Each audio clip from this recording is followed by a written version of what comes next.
It's been wild scenes of jubilation across the country in the last hour as news broke that President Robert Mugabe has finally resigned. Announcing the resignation this evening, Parliament Speaker Jacob Mudenda read a letter from Mr. Mugabe where he said his resignation was voluntary and that he made it to allow a smooth transfer of power.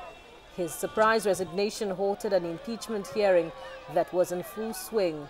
Lawmakers roared in jubilation, starting from the street parties, which are still ongoing.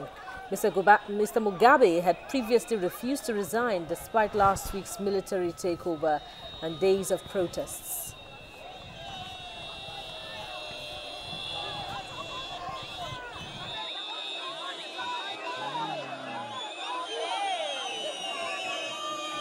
Now, this makes it a climax of a week plus of political drama in Zimbabwe.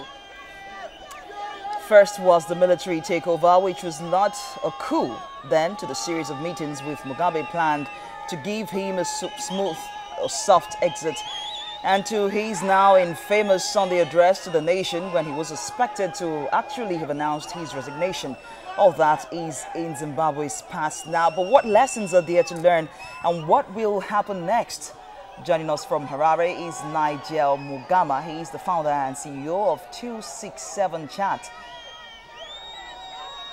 We'll try to connect with him as soon as we can. But Buki, so much excitement on the streets of Harare and all parts of Zimbabwe. I mean, look at that. Oh, well, the excitement, the jubilation is expected, but there are a lot of questions to ask as to what lies ahead for Mugabe. Absolutely. What's the future of Zimbabwe?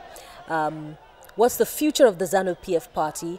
And constitutionally, how will the vacuum be filled? These are the questions we're supposed to put forward through to Nigel Mugama. But of course, if anyone was a Zimbabwean right now, nearly 4 years of Mugabe, which has ended now, you know. Ended now.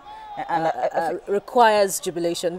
Expectedly, they will celebrate. And you know, on Sunday, all the major networks across the world were tuned in to hear Mugabe resign. That's very unusual for them to really be concerned about what's happening in Africa. But they were all tuned in to just hear this news. Everyone has been expecting this. And of course, there was a level of respect for this man who actually fought for Zimbabwe, who's been very vocal, you know, against Western imperialism and so much more. People love him, but I think he just had to go. Well, despite his popularity, you know, which spanned decades, this is an inglorious exit, if you ask me.